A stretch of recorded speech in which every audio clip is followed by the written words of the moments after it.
Hey guys, so I got a little bit of a quick video for you. This is basically speaking, or as the actual assignment said, it called it table of bases. Same situation. I've got my skeleton. I don't need a lot of the basics. So here we go.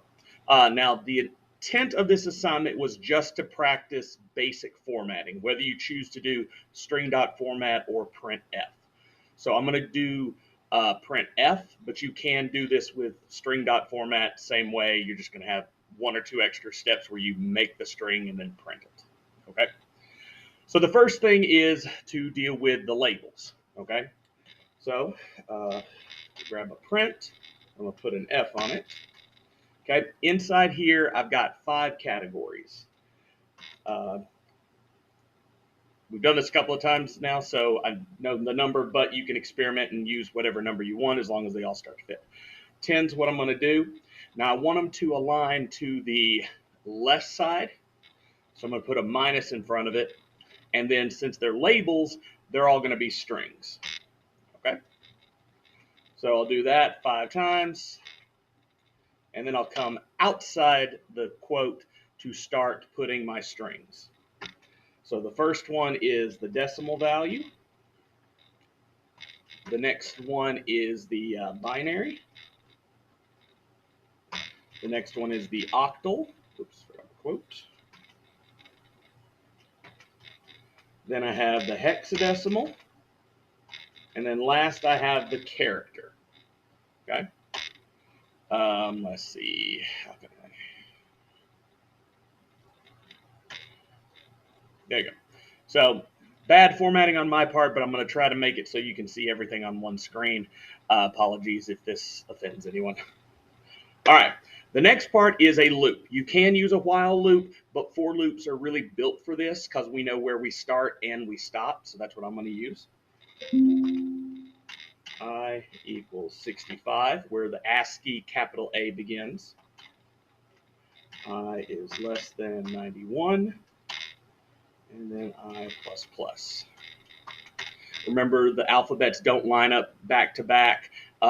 There's 32 values difference. We only have 26 letters, so yeah. All right, now we do the same thing again. So I'll grab my printf.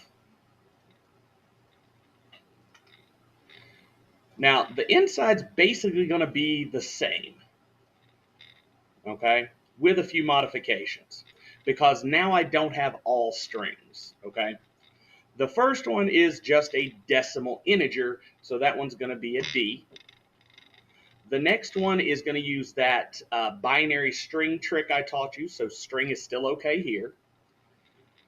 One of the new commands I taught you is how to convert to octal, so that's just an O. And then same thing for hexadecimal is X. Last but not least, we have character, which is a char, which is C. All right. Hit enter there. Now, there were some methods that, if you remembered the binary, you could also have found Integer.toHexString and toOctalString. So the O and the X might have been S if you went that way. That was not the intended solution, but I took it.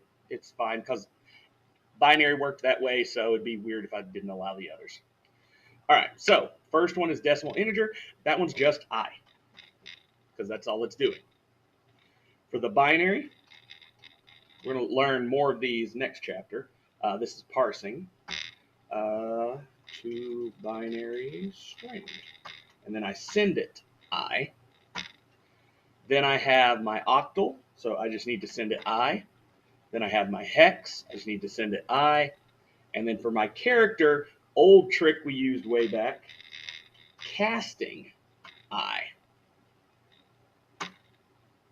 Okay? So I spread this out. It's really only 3 lines. I've got a line for the labels, I've got a line for the loop, and this would just be 1 line for there. Now, some of you decide to make it nice and pretty and put rows and column markers.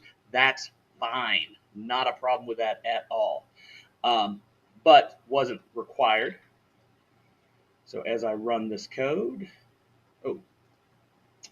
my apologies. I forgot the last thing. Printf prints on the same line. So I do need to add one last notation, and that is a %n. which is the hit enter for formatting. There we go. And so as you can see, because I use that same number, -10, everything lines up on the left and they're equally spaced apart. All right. Hope that helps. Y'all have a good one.